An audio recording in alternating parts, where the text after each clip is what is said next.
coming up on a special episode of the 70% podcast.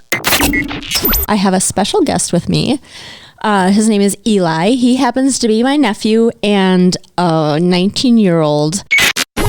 We're trillions of dollars in debt. So you understand as a 19-year-old that the taxes or that they spend on all these things come from the people that actually work and pay taxes.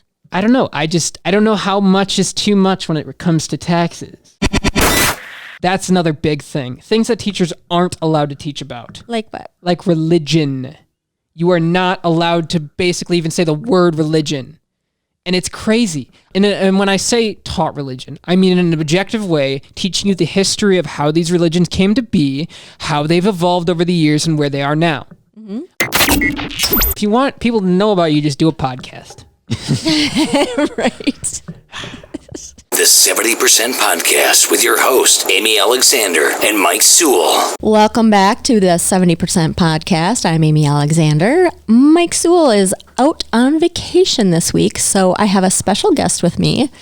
His name is Eli. He happens to be my nephew and a 19-year-old man in the world of which we live.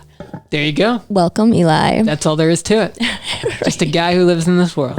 Just a guy that lives in the world. Happens to be your nephew. Yes, happens to be my nephew. So what did we just get done doing? We just finished watching the president's speech that was about his American Jobs Plan. And it was his address to Congress, right? Right. Oh yeah, they were in the House chamber. Yes. Address to Congress, which Congress is made out of 535 people, isn't it? Yes. Maybe? No, that's the House of Representatives. All together. But all together, then, yes, it would be, because then 100 senators and then 435 representatives. So, yeah. How many people do you think were in that chamber? I mean, it looked only like about 100. Right. It was empty. Empty. Did you see the procession beforehand? Yeah.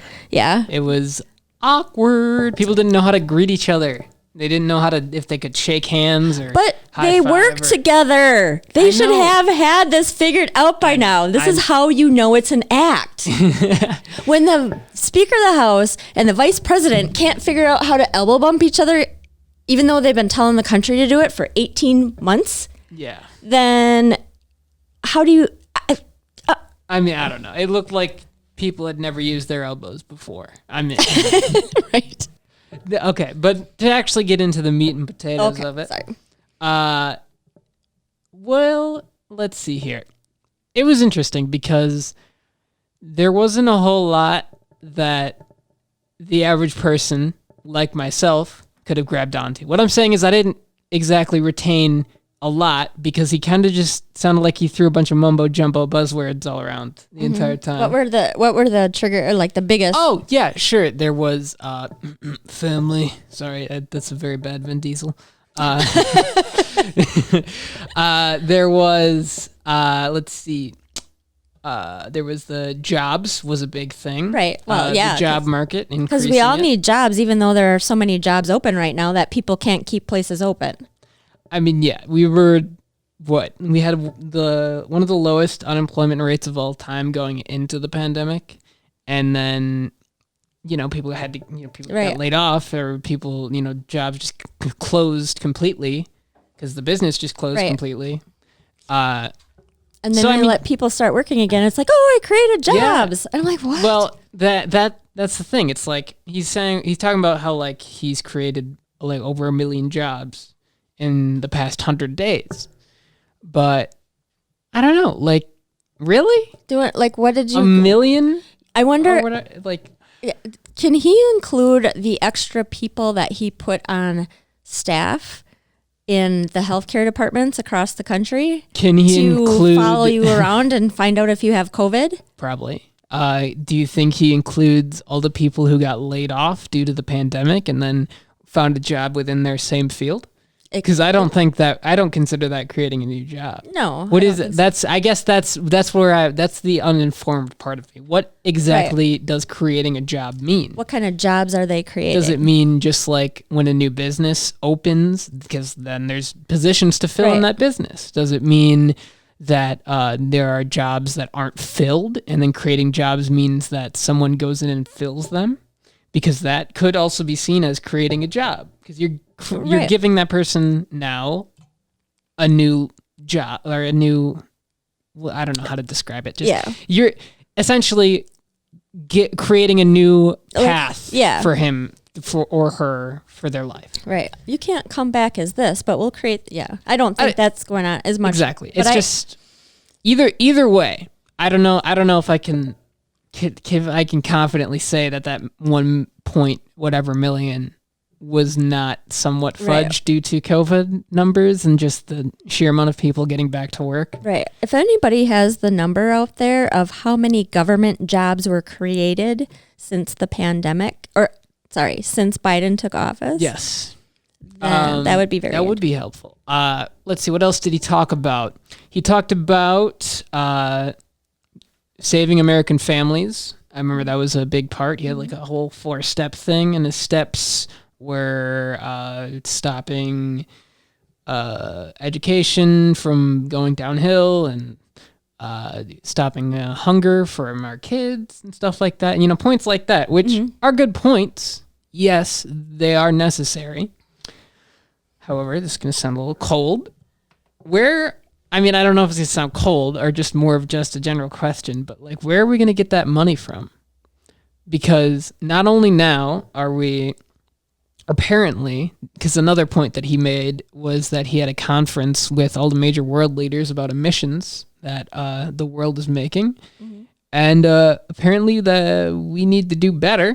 Even though we've eliminated emissions by 85%. Even though China is the number one producer of emissions in the world and is paying pretty much nothing to fix that, we still gotta do better. Yeah.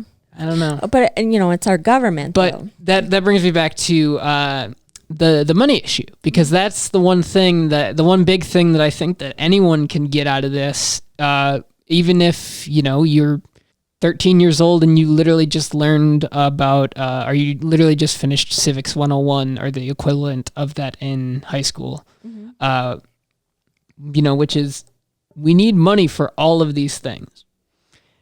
And we don't have that kind of money.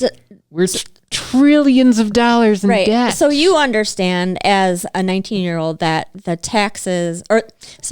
money that they spend on all these things come from the people that actually work and pay taxes. Which is something, as a 19-year-old man, entering the workforce, relatively soon, like a career path. Mm-hmm. I don't know. I don't know how much is too much when it comes to taxes. Because when I started my first job, I didn't feel like I was paying that much in taxes. Mainly because I got them mostly back because I was under the age of 18 and, I didn't make that much money in the first place. So if you make under a certain amount, you just get all your taxes There's back. A cap. Yeah, exactly.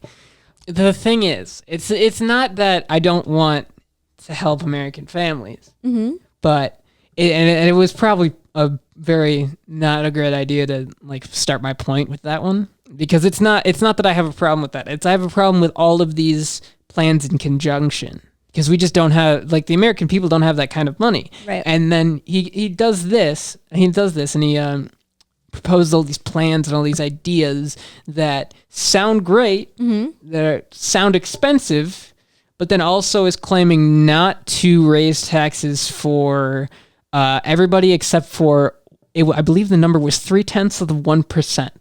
Right. I mean, that's the only people you're going to raise taxes on and still plan on all these, an education reform he was talking about. He was talking about free pub, and in that it was talking about free education past high school, which is stupid. I don't want to pay for your college. I don't even want to pay for college for myself. I mean, it's so much money. Right. Like, I mean, it's crazy. It's insane how much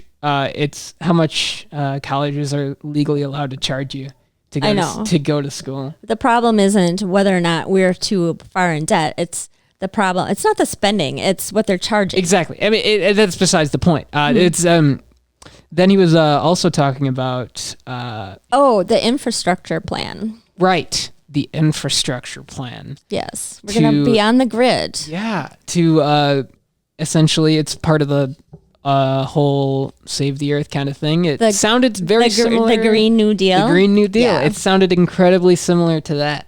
Yes. So they're going to have to create a lot of jobs because when we go on the grid without fossil fuels, all the people that are creating energy for us right now are not going to have jobs. Are not going to have jobs. Okay, I see. Okay. See, that's how he creates jobs. How he creates jobs. Okay. Now, my only question is, are those people now who get laid off due to the fact that we're moving away from fossil fuels? Mm-hmm. Now, what do they do? They're going to have to find a job somewhere else. Okay. So but don't worry, Biden's going to create them because, yes, when we switch over or whatever, By the way, he did not mention, I don't think, a single time how he's going to create jobs in any other field. I didn't catch that at all. He said something about the technology field, but he pretty much only said that technology was going to increase exponentially. Oh, what he said was, this is the quote. He said that technology in this country will increase more in 10 years than it has in the last 50. Oh, yeah. And then I'm like, well, no shit. That's how technology works. Right. That's how we got from here. It builds on itself. It like you don't go just from you don't go from the wheel to the laptop. You go from the wheel to the wagon to the car to then how do we not use maps because that distracts drivers? Hey, there's GPS in the car. Well, how are we going to make the GPS work? Well, we need a computer. I don't know if that's probably not how computers started, but it's just is that your investment voice? I worked my way into that scenario. I'm sorry. Gotcha. It was the hole I could undig myself from. Or undig myself out. I don't know. Yeah. Now I'm just talking crazy. Yeah. Biden's got me talking crazy. Biden's got you talking crazy. Yeah, it was a joint session of Congress located in the House chamber. Did you notice anything weird about all the chairs and stuff around? Why did they have seatbelts? It was all taped up. I don't know. Was that tape? Was that duct tape or it was it looked like what they used when the movie theaters reopened and they the one time I went back and probably never going back to a movie theater again. Did they have them taped up so you couldn't? So they had them every other one they had taped up and said, "Do not sit here." So these people sit in these chambers all the time. Apparently, this is their job, but now they still have to be told to sit 3 people away. I don't know. Oh my God, I don't know. I know I saw the red carpet on the way in when they're all parade waving and stuff. Congress needs a goddamn red carpet. One of the things you don't even need a red carpet. We don't even need the real red carpet. Right. The real red carpet's bogus. This is totally but there is. If you want people to know about you, just do a podcast. Right. Anyway. Yeah, that was pretty. I was parade waves and all this stuff. It's crazy. It was. Yeah, it looked like kind of like a circus. Yeah, except for Ted Cruz. He was falling asleep. Oh my God, Ted Cruz is hilarious. There's at one point where everyone's just standing, giving a standing ovation, and Ted Cruz is just not having it. And he's just about to pass out. Yeah, that's gonna be a meme at some point. I hope so. Yeah, I actually have a few in mind already. Okay, so besides all that. Mm-hmm. I think the biggest, I guess let's start with, let's do a positive. Something I agreed with him on. Okay. So as I mentioned before, the family family stuff. The family. Family stuff. The education system. Yeah. That's what I kind of want to zero in on. I do not like the education system. Okay. As it stands. I do think it does need to be reformed. I don't think that reform means just giving people another free 4 years. I think it means getting down to the roots of the system and pulling them out and planting a new seed, if you will. Yeah. I I don't know. Just my school experience was interesting because I started out when I was really young. I flourished in the system. Mm-hmm. I flourished in this system that's designed to basically prepare you for life in a factory. I mean, Right. it's Yeah, kind of you set grew up up like as a that. You smart are kid, yeah. lined up in rows. You walk single file at the sounds of bells to your next stations. You have Mm-hmm. to refer to your foreman, your teacher, as Mr. or Mrs., Sir or Ma'am, if you will. It's just I don't do it this whole thing enough justice. There are videos and articles out there that describe it a lot better than I could ever. Right. And not every But- single, like, it's not situational Yes, necessarily. It's the exactly. whole system you're Exactly. talking about. Like, you're not beating on teachers. No, Or- no, not at all. Or It's not it's be- the sy- yeah. no, it's the system. Yeah. It's definitely the way that textbooks are written, the way that teachers are told to taught, the way the kind of the thing I found was when teachers were different, that and like, you know, they weren't just following the curriculum and they weren't just reading out of a book, you know, when they're actually Like, doing something, teaching you and stuff teaching about you in a life. different way, or teaching you in a way that isn't, you know, it's not. It not- doesn't when it doesn't feel scripted.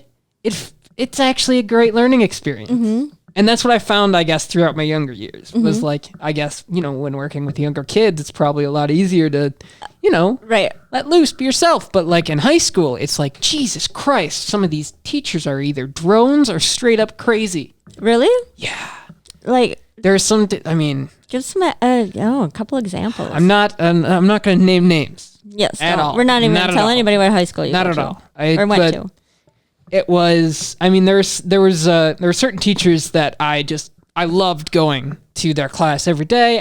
Just enjoyed the atmosphere in their classroom. And it's because, you know what it is? They enjoyed teaching the subject they were teaching. That's big.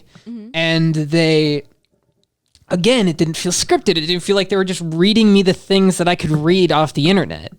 Right. Right? Because if that's what school is, what the hell's the point? Is that what school is? Is that why they were so It's pretty easily? much what it is Are you now. serious? It's Is that just why that- virtual learning wasn't really that big of a hit? Well, it was a big hit. I don't know. But That's why, I mean, I don't know. I mean, half of it, I would say, is like that. okay. And then, because it's not like the teacher's fault when they're just, they don't have the opportunity to be able to try new things and try it because they have a curriculum that they have to follow. Right. So I thought when I was a kid, there, you know, you taught social studies and you could, I mean, I'm sure there was guidance and they probably had standard books and stuff or whatever, but you could teach however, you know, you wanted. Yeah. I don't know. It's just it's just the feeling that I get. And it's not like I, you know, have like, it's not like I have insider information on the teachers or whatever. I just got out and Yeah. I'm like, it's fresh And now- for me yeah. still. And Yeah. this is, And high school turned you off of, because when you were a kid, you were, oh my God, I was so excited to go like to you college. were like, I don't like sports, but you were like totally wanting to go into the intellectual, you know, reading all the Yeah. time and, you know, all that yeah. stuff. Your brother played baseball, you read books, and it was awesome. I played baseball for a bit. You did play baseball. You you played baseball because your dad wanted you to do it. Yeah. Well, I mean, I enjoyed it for the years that I did Okay, play. good, It wasn't. Right. Yeah, exactly. So, but then you got into high school. Yeah, and it kind of just turned me off of the whole.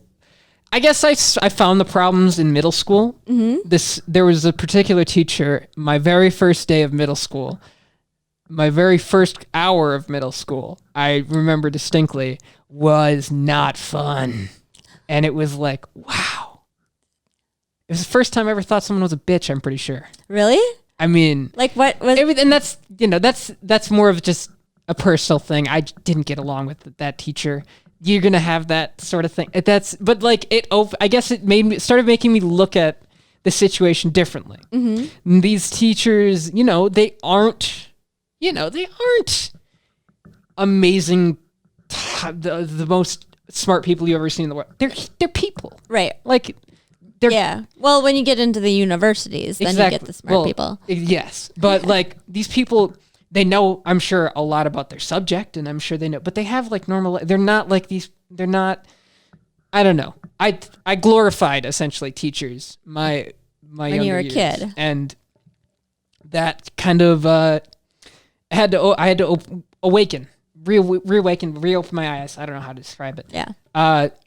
And when I did, it just kind of made me realize that the way that things are taught to us and the things that are left out, that's another big thing. Things that teachers aren't allowed to teach about. Like what? Like religion. You are not allowed to basically even say the word religion. And it's crazy. I had one class in the entirety of my school that taught religion, or that taught like and when I say taught religion, I mean in an objective way, teaching you the history of how these religions came to be, how they've evolved over the years, and where they are now. I'm not talking about like forcing kids to worship Christ. I'm saying, and that's this the way is it should information. It's actually kind of interesting information. And I only learned it in one class, and it was AP World History. It's a college level class that I didn't do well in. 'Cause at that point, I was. I knew. I saw. I'm like, oh, okay, yeah. At that point, both. Eli's gonna be an entrepreneur. At that point, both I was not. Because I was also, you know, the kind of kid that relied on not having to study and just, you know, whatever. Right. Like, and then that caught up to me around that time, and that's kind of why that. But yeah, because you can't do that, by the way. Yeah, you can't. You can't do that. Like you can't get up to 8th grade and like, oh yeah, this is so easy. Yeah, you can get through. Like you just yeah. have to have like a mind that's kind of Right. set like that. Like some people can't at all because they can't hardly remember what they had for breakfast. Right. But like, and I don't know. It's just anyway. So The whole the education system as a whole, I do agree with him, needs to be reformed. And I guess that was the whole point of that incredibly long tangent. yeah, that's all right. I guess that was kind of like the How would you reform it? How would I reform it? I would make it more like the classes that I thoroughly enjoyed. It doesn't need to be like this monumental shift of like turning it 180. Like you can still have the classroom setting. You can still have the desks in a row. Like that's the minutia isn't the problem. The problem is the content and the amount of stuff they leave out, because they do leave out an incredibly amount, especially in American history. If you have an American history class, I suggest finding a second source other than your textbook. What do they teach you in American history? I actually this is one of the classes that I enjoyed because I had a teacher who would use other resources other than, that's another thing, is teachers that use other resources other than the textbooks that are assigned to them are fantastic because they give you two perspectives. Exactly. They give you different perspectives on what they're teaching you. You know, teaching, it should be objective, but most times it isn't. Anyway, he went through, I don't know, I can't probably go through like all the exact events, but there are certain like, there are certain court cases, there are certain battles and like certain details of American history that just aren't in textbooks and that aren't taught, and they're incredibly important. I mean, I can't think of them right now. But I know for a fact that it was in the 1850s. Oh my God, I'm going to forget the name of the case. See, but it was like, you should have studied. This is what this is a particular case that I know was not in our textbook. And oh my God, it was about segregation. Do you feel like they were leaving out bad things or leaving out good things? They were leaving out bad things. Okay. They were like the bad out things the white people did to yes. Yes, they left out the bad things. They left out, and it wasn't just that. They left out critical moments that could be seen as incredibly important. It's not the quantity, it's the quality. It's the importance of the things they leave out. And you can look this up. I'm sure I don't know. I don't know. Sorry. Now, so anyway, this is where my uninformed self comes in. Right, now but and that's not the. I mean, the point of us having this conversation is to get the gist of what you were learning and what you weren't learning. So with pulling from multiple sources is one of the things that I would start off with, is having teachers have access to maybe multiple textbooks and maybe, allowing them to, because there's one thing where... Yeah, but you guys have the internet, and don't you work on computers? That's what I was going to talk about. The internet was actually pretty crazy because certain teachers would use the internet to their advantage. Oh, because they're they would use a little site called YouTube because, spoiler alert, people, there are some really good teachers who like to film themselves and put those videos on YouTube. And those teachers, are letting you use their content in your classroom for free. So then what are they doing? What are they doing? They're showing you this. It's a tool. They're operating the TV. It is a tool to use It is a tool to use that I've found works great for particularly hard to grasp concepts, such as in chemistry. That was utilized often. There was a certain his name is Hank Green on YouTube. He's an OG on YouTube. Like, he's been around since the creation. Practically, since I've known about YouTube, he's been on YouTube. But he had a series where he explained certain aspects of chemistry, and so every once in a while, I'd say maybe once every couple months, because it wasn't it was just for these particular concepts. They'd put him on because they explained it really well and probably better than the teacher maybe could have. I don't know for sure because... Well, if they would have watched him long enough, exactly, then they could have, whatever. Yeah. And it's, I don't know, it's not a bad thing to put on a good YouTube video for your class. And I guess that's kind of a thing where it's you're like, damn, I could have done this in my pajamas. It's kind of a thing where it's I don't know how we're ever going to get the children to teacher relationship to be something where it can be a mutual respect for every student involved. Right. Because, there's always going to be a generation gap. Right. Between there's always students and teachers. And it's kind of a sad thing where I don't think the only way for students to learn is to learn from other students, but the students don't. It's just, and then it starts a vicious cycle of, well, the students don't know, but then they have to learn from other students. But the students don't know, but then they have to learn from other students. But then you have the teachers though that have gone through the experience, have done the research, have done the training, and have the wisdom from their extra years on the planet. And the main reason why I don't like this system is because I've seen the people it rejects, and the amount of people it rejects. And the amount of people who feel like they're never going to do good in school, so they don't care, and they give up, and they just don't try. And then there are the people who can't function in that system, and they develop anxiety. They develop depression because of it. These are the kind of people who, the bad test takers, people who that are smart, feel who get it, that are probably smarter than some of the teachers. Yeah, exactly. Who are very intelligent, they just can't operate in that system. Those are more the creative types. Right. So do you think we should have two schools or two curriculum? I think there is a solution because I've seen functioning classrooms where everyone is involved and where everyone is learning and everyone is progressing at the same rate. I've seen it done. It just... It's not what's going on. Is that it's rare? It's rare. I've only seen one teacher manage to do it consistently, and that was one of my favorite teachers of all time. Well, let's find out his name and make sure we get him into a training program to roll this shit out. Yeah, maybe. Yes, but there. Other than that, I've seen it done a couple of times with in isolation where teachers just have a particularly good group of kids. Yeah, there's a lot of factors there that really, okay. And that was, by the way, I saw the people who got rejected by it later on in life. Because as you grow, I think you start to reject it more. Just because as a kid, you're more open to being able to just take in new information. Right. Because, you're basically a sponge at that point. However you get new information, you're going to get new information. But as you grow up, you're if you've been doing the same thing, going from class to class, sitting in lines and rows, and I bring that up again only to make my point of the monotony and the stress of just waking up at 6 o'clock in the morning every day. That's another thing. Welcome to adulthood. Holy crap.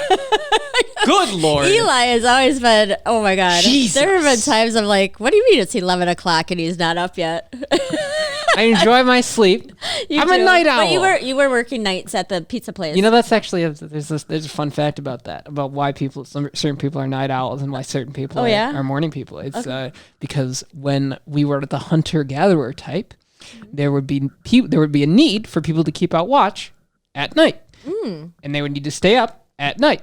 So they would, through, you know, how things work, genetics and all that stuff, and evolution, DNA and evolution and mutation, and it just kind of developed into a circadian. When we're developing our circadian rhythms, just certain people are predisposed to being night owls as opposed to morning glories. Morning glories. Anyway, I was to say not a morning glory. I resented with all of my heart waking up at 6 in the morning every day. I know. And then Saturday, his mom and I would be like, "You getting up for 6 for golf?" Oh, Jesus. Don't even get me started. I know. Oh. Well, it didn't take long before you made sure we didn't invite you again. And he went to bed probably around 4. Right. Oh my God. Well, yeah, because, I don't know, that's why I like to sleep. Yeah, Whatever. So there's just there's whatever. And that's really like creative types, I think, are like that because like for me, I get up in the morning and I get myself going and get all my, but then at night I'm like, I can't, I just got too much. I found a lot of people of a lot just for that. I don't know. I guess it's just up to personal preference for that. Yeah. But anyway. So school. They left out religion. They left out race. Yes, excuse me. I shouldn't say. They've left out the nittier. They've left out the nittier grittier. The nittier grittier. So, did they ever tell you about Black Wall Street? No, that was another thing that you mentioned today. I mentioned it today. And that was what kind of brought this up. That's what I was trying to think of. Black Wall Street. Thank you. Oh, I didn't know that. I thought you were talking about some sort of congressional thing. Not Black Wall Street. Well, that was one of the things that I was trying to think of, yes. Mm-hmm. But it was another, I can't remember the name of it. Oh my God. Yeah. It's gonna kill me, and I'm going to hate it because I had to bear it. So Black Wall Street, you never learned about it? No. Never. Would you like to explain what that is for me once again? Well, Black Wall Street, and I don't know enough. I mean, I'm just learning this is because I didn't learn about this. These are just people, two very not professional. We're not politicians here, folks. We're not. I'm not in the. I'm not on the board of education. I'm not in the. What do they call it? What is it? The people above the principal. Oh, the I was just gonna say superiors, but the superintendent. The superintendent. I'm not a superintendent. I'm not whoever is even above that, because those are probably the guys who, and then like 10 more steps above that are the people who control what goes into textbooks. I'm not anywhere close to that. I'm not anywhere smart enough or trained enough to do anything like that. I just think that I've seen enough people who don't function in the system, or who start off functioning really well in the system and then just fall apart in the system because it shatters their minds. Right. Not Do literally. you think it, well, and but it does break some people. Like I've seen, oh my God. Did you have a lot of suicide in your school this year? Or before you? I don't know anyone personally, thank God. But there were, I remember a couple times throughout the years, for the amount of people that we had at our high school, not what most people would think. A lot. How many people are in your high school? A couple thousand, right? A couple thousand, yeah. So it was very, I only heard about it. Yeah. And I never knew the person. And it was only a couple times. Okay. So that at least you got that. But I've seen, oh my God, one of the most heartbreaking things I've ever seen was someone literally just burst into tears crying because they found out that they had a test later that day that they didn't know they had. What kind of it's almost like a military thing. It's crazy. I know, right? To elicit that sort of emotional reaction. And it was a particularly hard class. I remember it was one of the harder classes that I'd taken. So I knew like it was stressful. And like just oh my god, it just that one slip of the mind, that one time you're just like, okay, you have test on Thursday in your head when you went to bed on Tuesday, then you wake up and you're like, it's gone. And there's that one slip caused. Didn't they put that crap on your Google Calendar? God, it was heartbreaking. It is, but because it makes you care. It makes you care about the test, and it forces you to feel like you failed when you don't do something right. Seriously, right? It's and that's crazy. how they. F is for failure, guys.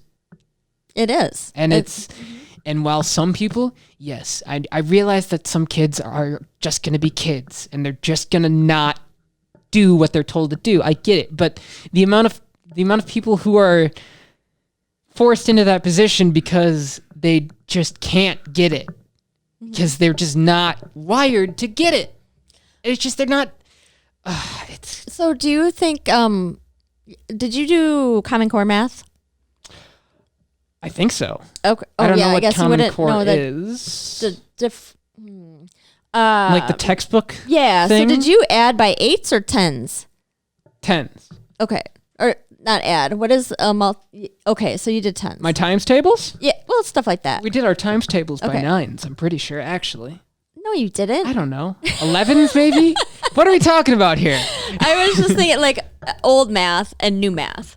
It's new math. Yeah. It's what I had. I know, because I don't know the names, but I know I had the new math. New math. Because I would always get complaints from my parents when I was young, when I would ask for help on my homework. What is this new math? And then I eventually realized that your parents are probably not going to be able to. It's something that unless you have like an educator as a parent who knows the current curriculum, probably not going to be much help. Do you think if there were kids that didn't get it, do you think that every teacher got it? Oh, it changed? I don't know. And it's not it's not like it's not like it's huh.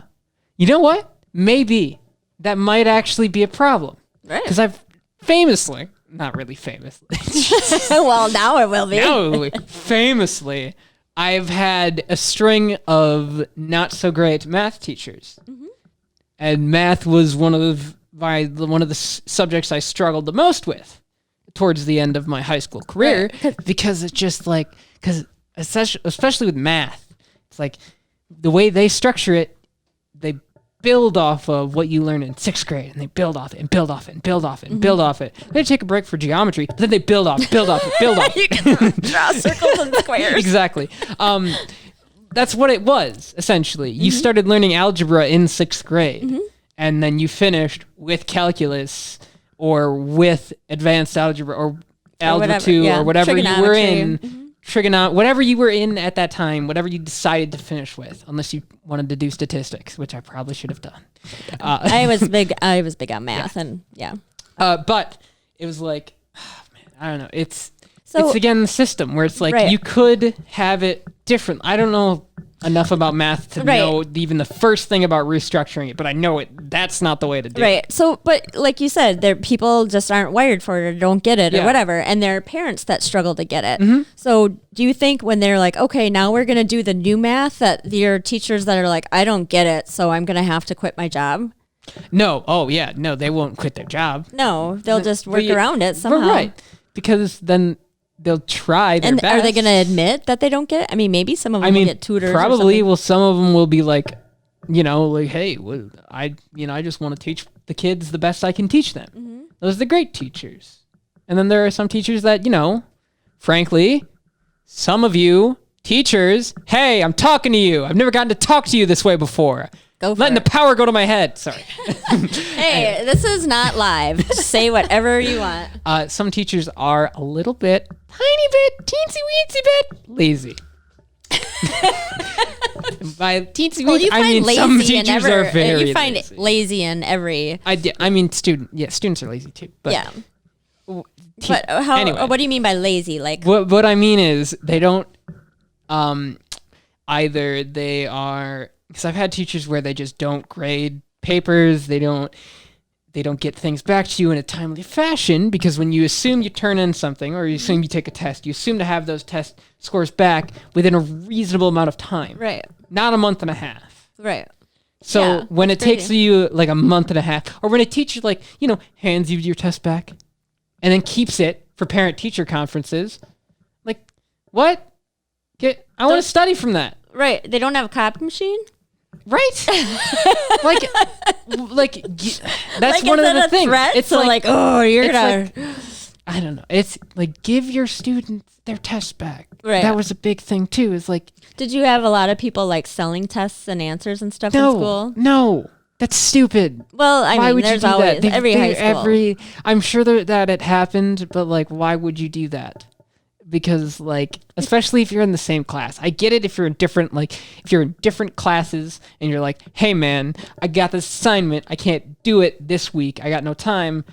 Can you do it for me? Right. And I know you took this class last year. So hey, maybe but if you're in the same period as another student and a teacher's been staring at your handwriting for the past 8 months, they're going to know. They're going to figure it They're out. going to know. Just don't do it. It's especially but do it if you have a different class. If there's no way of being caught, what's the crime? Oh, no. We're going to cut that segment out of there, Eli. But yeah, there was people helped each other with their homework. Mm-hmm. People studied together. Right. But you weren't supposed to cheat. Yeah. Which it should be the mantra in everybody's life. I honestly, if you're of politicians, no, I mean, but okay. Well, one last thing. If you're buying homework, I don't know. I never got homework. That was my thing. why didn't you I get? think I did. You didn't get not homework? not as Oh in, yeah, you never not did. as You're in like I do it acquired homework. Right. I never understood the idea why I had to do it. To prove that you know what you're talking. Oh well. So what are tests for? Right. Exactly. But not every kid gets. Sure. Mm-hmm. Now, think about this. What if there was a magical way? A magical What if there was a way? magical way?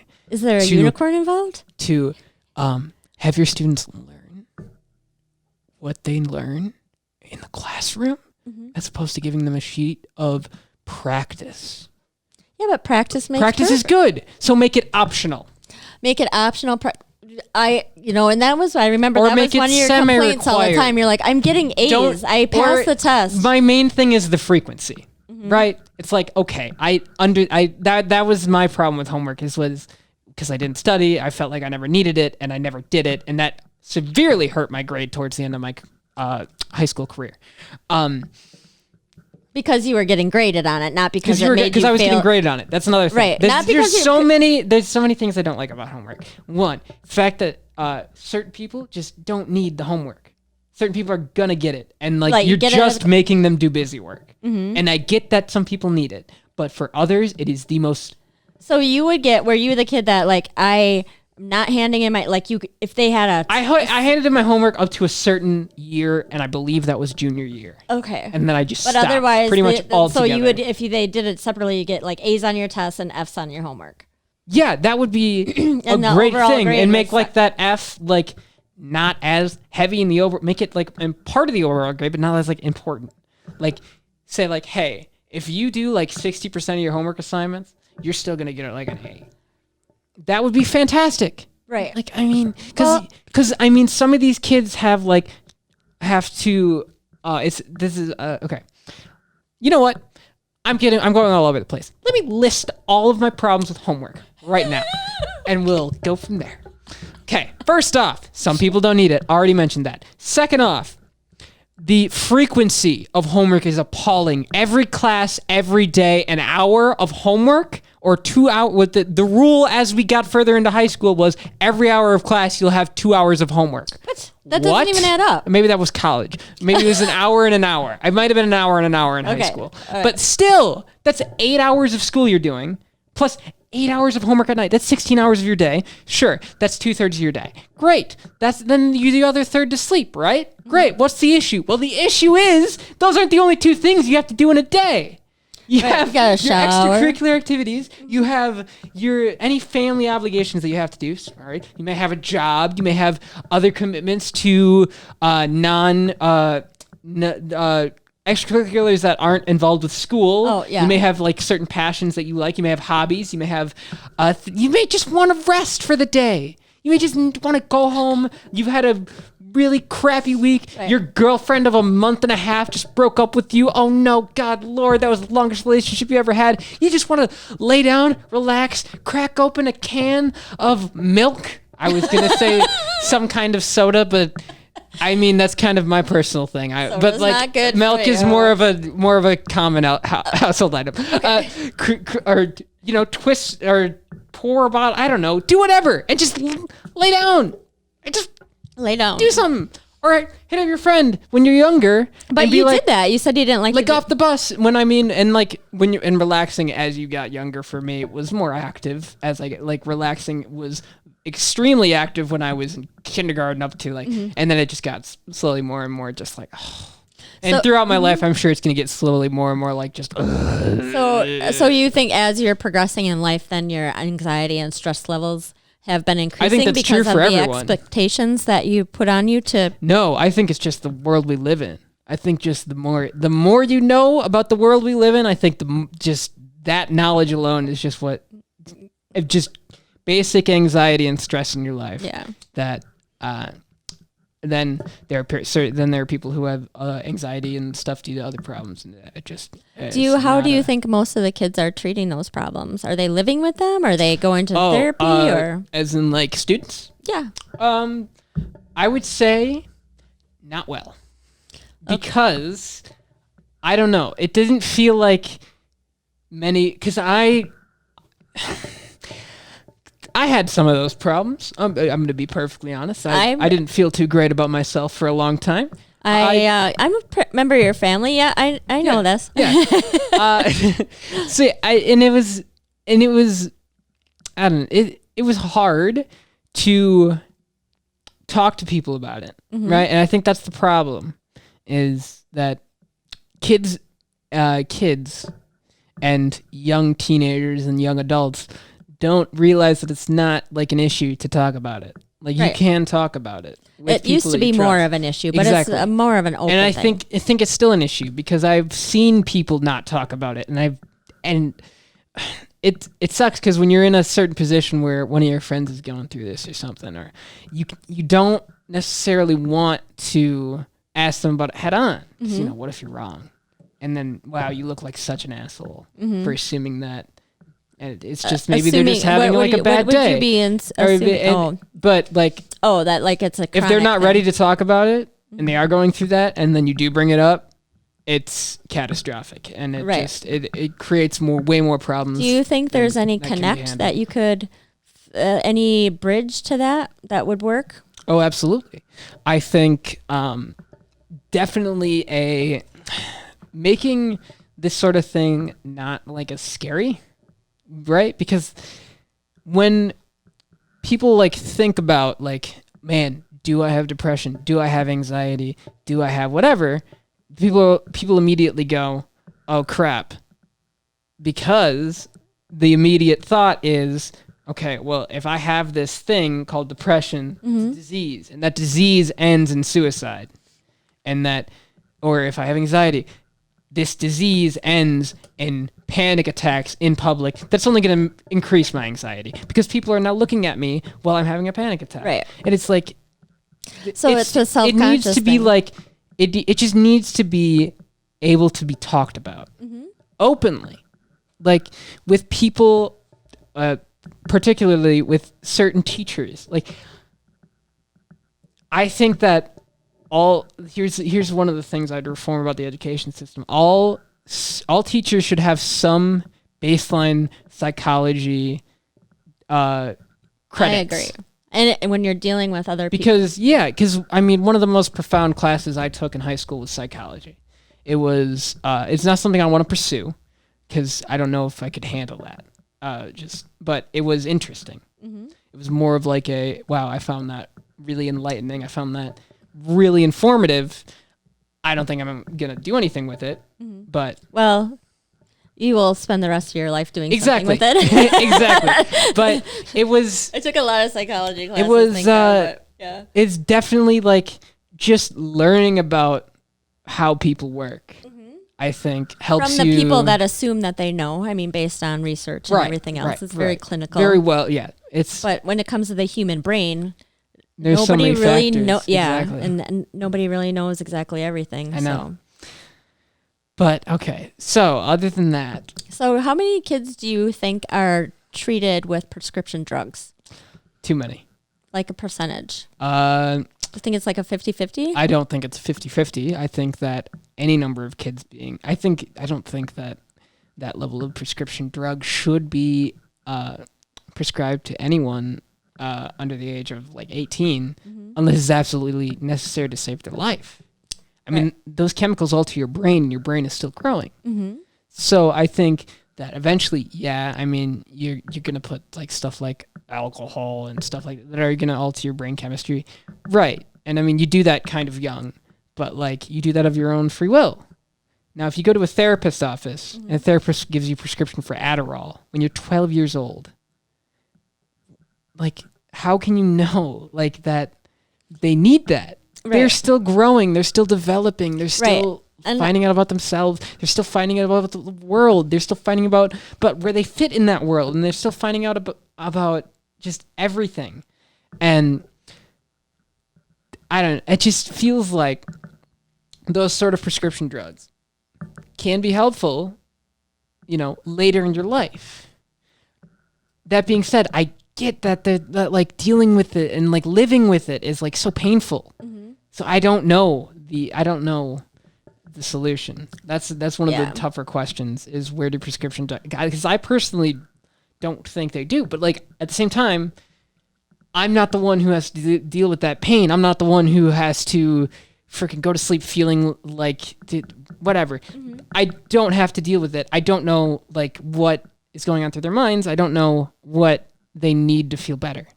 And maybe that makes them feel better for a bit. It makes them, but that doesn't really solve the problem. Exactly. That's my only issue. Yeah. It's like, but what does? But before Adderall was such a, back in a long time ago, I was 28 years old. 27. I got diagnosed with ADD. Okay. Because I was in accounting. I was just really struggling to like, I used to be good. What's going on here? I was prescribed Adderall. Okay. I also had a doctor that was very holistic. So we both researched a lot about THC and other things that, were kind of up and coming at that point for curing, and I also had an ADD coach for 2 years. Oh, wow. So that really helped me because... Was it a problem that you dealt with throughout your childhood? I don't remember. I mean, that could have been why my mom will tell you that I lashed out a lot. Like, I'm very lucky that my parents still like me. I mean, they have to, right? Yeah. But anyway, so I was, but then, then it's like, okay. And I've never been a person that wants to be on prescription drugs all the time, for sure. But I had an ADD coach. And so we spent a couple of years, like, first of all, admitting that it's not abnormal. Yeah. Right. Definitely. And then once I figured it out, and how I figured it out is I read a book, because I never knew, like, my mind is always all over the place. Right. I read a book by Dr. Amen, A-M-E,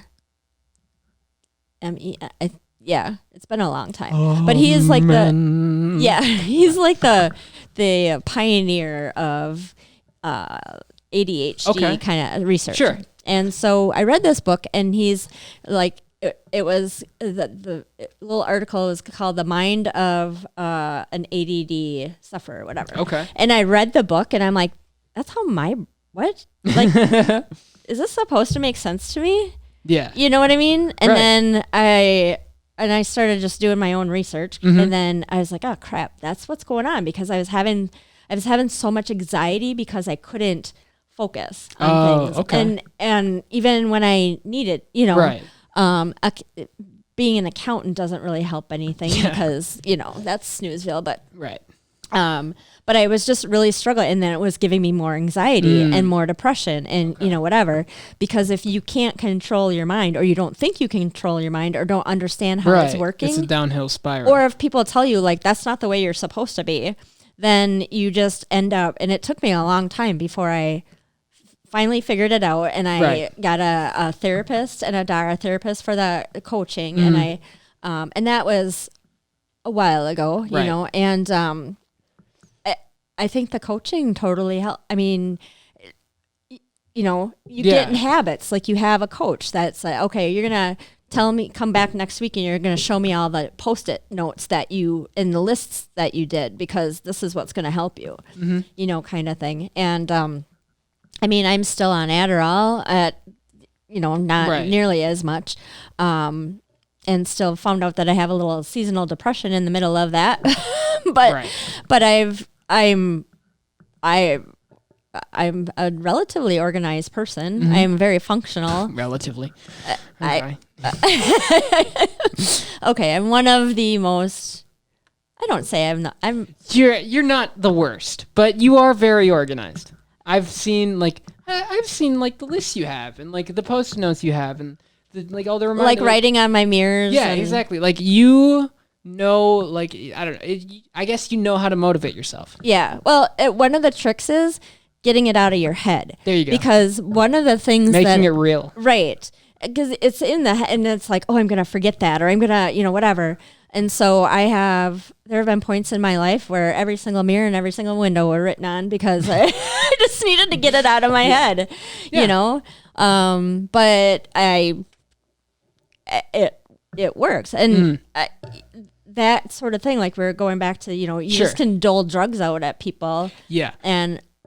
Or to people, and then what? Then you're just on drugs the rest of your Exactly. life? That's one of the main concerns I would have with it, is if I were to think about, okay, I'm a kid. I'm 12 years old. I just got prescribed Adderall. Right? Because they want me to sit down and shut up. I'm taking Adderall every day, or however often you take Adderall. I don't know how often. Probably every day, but I don't know how many times a day. You're taking Adderall every day for 6 years. You're 18 years old. You're a senior in high school. One of your friends says, "Hey, man, I heard you have an Adderall prescription." Right. Because a lot of people, that's the smart pill. Yeah. But and it's not just, I mean, that's that, and then, or nobody asks you, but you start taking more and more because, hey, now the stresses of school are building up again. And now, as you're getting into your final year of high school, you have all these really tough classes, and you have tests. You have one test every day of the week, and you have homework from every class every day, and it's just everything building, and then all of a sudden now you have so much on your mind, and now the one Adderall's not enough. Now you need 2. Right. And in a month you need 3. Well, and you need 4, and then that's my only thing. If you have ADHD and you take Adderall, it calms you down. That's okay. So maybe Adderall's but maybe with antidepressants. That's another popular one. So, but if you don't have ADHD and you take Adderall, it's like Coke. Oh, it's yeah. It's a methamphetamine. Oh, yeah. Methamphetamine? Because it is a... it's meth. It's not. It's a stimulant, right? It's a stimulant. As opposed to a depressant? Yeah. Okay. So if you are, it is a stimulant, but a lot of people take it to get your mind going. Right. Whereas I'm like, I just need to slow it down and, not live so much in my brain. Yeah. I mean, didn't Family Guy have like an episode on that where both Stewie and Brian took a thing of Adderall and then they both had the opposite reaction? Oh, yeah. I do. I'm going to have to revisit that. Yeah. I only bring that up because your dog is named after Oh, Stewie yeah. My dog Griffith. Stewie is named after Stewie. So I know you're a Family Guy fan. Gilligan Griffith. I always used to joke around. Like, he's 13 now, and he's still a freaking puppy. I know. And he still has a football-sized head. Oh, God. Yeah, It's yeah. huge. He's big. He's a big dog. Oh yeah, Big dog. he's about 80 pounds. He's so cute though. He still looks like a he puppy. is. And he still remember how he used to like jump straight my up. God. He used to. For context, when I was about, well, how old would I have been? Like What? 12ish, 11ish. Is that one where you're talking about? Yeah. So like I was like maybe 4'6" at that time. You know, little tyke, just a little stout boy. A little tyke. And this dog could probably jump up to my neck with his paws, like Just, like, reaching my straight neck. up, just yeah. straight up, and it was crazy. I know. I remember we were trick or treating or a Halloween, and I had Nice. Largo at that Yeah. time, and I had Largo in the little angel costume yeah. and Stewie in the devil costume, and I'm remember trying to walk him down the street, and Largo was going in a straight line, and Stewie's just bouncing. Yeah. Like Crazy. bouncing up the, yeah, we couldn't, and everybody is just like, oh my God, look at that dog. Oh my I couldn't gosh. get him to stop. He still does that for a treat. He doesn't get up as high as he used Right. to, but yeah, he's crazy. But he was named after Stewie. Anyway, Wow. yeah, So we kind of went around the went around- around the corner. Yeah. Went around. I Went don't around think the we bend. did full circle at this point. No. What do you think would help kids in high school to just be more adjusted? I don't want to say well adjusted, but just to be like, are they not allowed to be themselves? Do you think there's too much of a military Okay. kind of thing going on? Or Okay. Here's the thing. I have I know people who went to like private school. You know, uniforms, the whole shtick. You know, Catholic. It's interesting, right? Because I feel like there is that sort of militant attitude towards public school, where it's like, you know, don't run in the halls, don't all these rules. You got to raise your hand to go to the bathroom. You got to ask permission to go to the bathroom. People, like, that's freaking crazy. First, anyway, but like then I see where it's always like, the kids that take advantage of that shit that Or end it's up like- making the yeah. rules. or it's like I see that. Then I look across the aisle. Private schools, it's where like if you show up with any sort of facial hair, you have to dry shave it off in the principal's office with a straight razor. Because Because boys shouldn't have rules. 'Cause facial boys hair. shouldn't have facial hair. I think that a lot of young. the rules that And they it's come like- up with it, they think it's going to call, you know. Right. The only reason I bring that up is because it could be worse. And in theory, yes, but at the same time, doesn't mean it shouldn't be better. I think that teachers need to get into it more. You know, the lazy ones need to get off their ass. Sorry, lazy teachers, but you know who you are. Do you remember you were in remember Act 10? Scott Walker was governor. They had this thing they called Act 10, which made teachers Yes. work on merit Yes. instead of tenure. Yes. I don't know. That I don't know about. I don't know enough about that. It was more of Policy. a it doesn't matter how, because apparently there are a lot of problems with bad teachers. You There can get are a rid lot of of them problems with bad because teachers. Thankfully, I only had like one or two truly bad teachers. The other ones were just like personal, like just I didn't get along with what them. would you guys do? Like, if you know if everybody knows they're a bad teacher, why don't you go to like principal's office and be like, hey, That's not going to change because the way they see it, they don't look at the bad teacher. They don't look at if it's a bad. They look at the test scores, and if that teacher is teaching a particularly hard class, the students are already going to be smart, or at least smart enough to at least score decently well on tests because they know how to study on their own. I had this problem in a college level physics class that I took. The teacher, it's hard because I do like this teacher as a person. They were a nice person. I really got along but like, good Lord, they didn't teach us anything. Like not a single thing. Every day in class, we kind of just sit and talk, and it was kind of our fault at the beginning because there were a few, you know, there were a few class clowns, right? But like, if you can just quell, like when we did like push past a month, just get through it a month, just ignore the class clowns for a month, and you're fine. And they just shut were you up. a class clown I when you were was. a kid? I totally Yeah. was. I know. But I was the kind of class clown that was so funny that the teachers loved me. And that's no joke. You get that from I your was a Aunt teacher's Amy. pet. No, I wasn't. It was 50-50. Some teachers were like, oh my gosh, you're so funny. Yeah, and and some the other were was like, some quit- hated my guts. Right. Quit Yeah. disrupting the class. Yeah. I was shy as a kid when I wasn't. I didn't turn into the comedian that I am until my adulthood. Anyway, what was I talking about? Bad teachers. Mm-hmm. The thing with bad teachers is if they get deep, if they stick around for longer than a couple years, Mm-hmm. they're probably not leaving until they're retiring, unless they do something truly terrible, Right. like instant fire worthy. Right. Like you something Slap a kid, slap a kid, fire. find out you're a pedophile. There you go. Yeah. Something like that. But yeah, otherwise, if you're in there within a couple, because teachers I don't think there's a big market for teachers right now. Because, I mean, there was just, I don't know. No, they all are. I don't want to say all. I don't know. I feel like I've heard that from like teachers that I've talked to before. Like, yeah, the teachers, we're getting the student teachers. Kind of rare these days. Like they'd say something like that when we had to have a student teacher come in. Yeah. Yeah, I mean, I just think that if you have a teacher that fills a spot, especially in a spot where there's not a lot of teachers, aka foreign languages, that's where I had the majority of my problems were in foreign language and math. Yeah, there was no, those aren't easy positions to fill because I mean there aren't a lot of spoiler alert, people.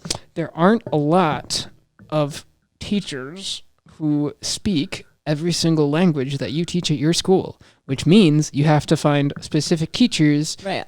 who speak that language, which means they're going to cost more, which means you're not going to want to hire as many. So translators, what were the big? So English, Spanish, The Somali? ones taught at my school, the languages taught at my school were English, obviously, Spanish, Chinese, Japanese, French. Believe there was German. We had a pretty big foreign language department. I know there was a couple more. There was, I think Somali actually was towards the end of my school year. Right, I noticed. Because I know they started doing. By the way, we only mentioned this because they started doing the announcements in Somali my junior year, which is it was pretty cool. We had a lot of Somali people. Mm-hmm. I mean, hey. How do you think they got along in the school? Oh, they were fine. They were fine? Yeah. I mean, people made the odd comments that I found particularly like, oh, that didn't need to be said, but Well, it's gonna happen. Kids are gonna Kids are gonna be kids. Yeah.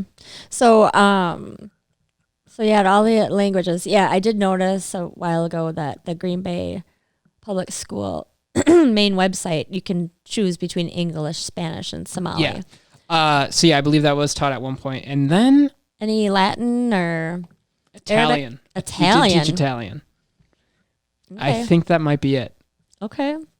Maybe we did another. Maybe Russian. I think we Russian. also had Russian. Wow, you Don't did quote have- me on I that. know. Don't quote me on that, but I think we had Russian. That's way more than we had when I was. We a did kid. have Russian. I knew a kid who took Russian. Yes, I know You for have- a fact. Yes, and you have Just popped into my mind. all right, and you have a very good Russian accent. Ugh, I haven't worked on it for several years, but it is, vodka. This is all you have to say. Yeah. Anyway. Yeah. What is the other one, the favorite that I had? Because you've been doing my God. impressions forever, since you were a kid. Yeah. What is the other one? You have the Australian one. I can't do Australian. You haven't been practicing. Oh my! I haven't practiced any of my. I stopped. I don't know. It's just like I started because what I found out was I started using them too much. I started having way too much fun with them. I started using them where I shouldn't. All right. What were your top three? My top three that I could do in my prime, probably Russian, British. British was the first one. Okay. That's the only because I've been doing it the longest. But I again haven't done it in a while. And you know what? It is really not.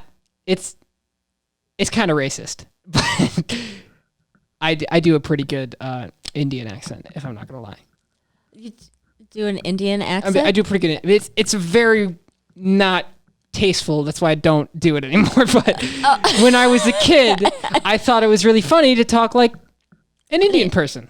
Yeah. Oh, Indian, Middle Eastern Indian. I guess we do have to specify that. Yes. Because we can't just simply call the people who are native to America Native Americans for some reason. Well, I thought we were. We are, but like I don't know. People call them. People still call them Indians, and it's right.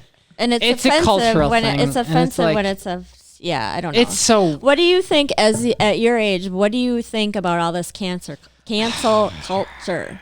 See, yeah, because I'm a people pleaser, right? I like making people happy. Mm-hmm. So if you want to be called something, I'm gonna call you it, right? If I'm talking to you, I'm gonna call you what you want to be called. However, when I see these people like celebrities, mm-hmm. particularly celebrities who have gotten canceled, quote unquote, due to past tweets and past things they've said and past actions, I think it's not a great culture that we live in, right? Because then that leaves no room to grow, no room to reflect, no room to learn from what you've done. Yeah. Just immediately, bam. Just because, I mean, you have to understand, it's like people grew up in a different time. Mm-hmm. Like just 10 years ago, it was okay to call someone a bundle of sticks. If you know, you know. If you don't, look it up. I'm gonna have to a cigarette in London. Yeah. Oh, you can call someone a cigarette in London, and it was totally fine. Everyone would be like, "Yeah." Now, it's like if you say that, it's bad, and like for a good reason, because like it is subjecting an entire group of people. Well, I know because back then, like when we used to call gay people. It's fags and what was the other one? I don't know, but that's what it was new. Like people were just it was new. People don't like change. Yeah, and so they get defensive. I think that it's hard, right? Because you have to like it's like you can't pretend like it didn't hurt people, right? Because it did at the time. Oh, I'm sure. It was just a much more. It was much more. It was meant to be derogatory because if you were gay, you weren't like everybody else. And I mean, in the grander sense, like just people who like make jokes. Mm-hmm. One of my biggest things that I hate is that Kevin Hart got pulled from the Oscars a couple years ago because of a couple of tweets he made about his son being gay. Oh yeah, and how he wouldn't like that, and like that was a part. I mean, I watched his set, like his special from like a few years ago, not 10. It was shorter. It was like, but like he said the same exact, like he's talking about like, right. I remember the bit specifically. It was about his son's first gay moment and like how he had to put a stop to it because otherwise his son would be gay. And it was funny because it was a joke. And I don't think people understand that. Yes. They take it way too personally. Yes, it is offensive. But at the time, the definitions of offensive were different.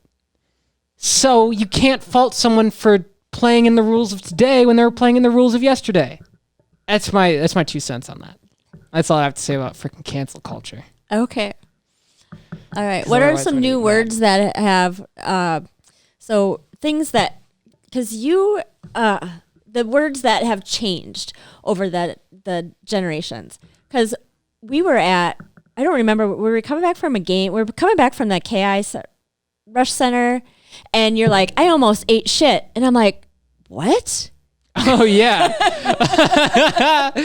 Which means nowadays, and it's an expression for I almost fell and just totally rubbed my entire face across the concrete as I was falling forward. Yeah.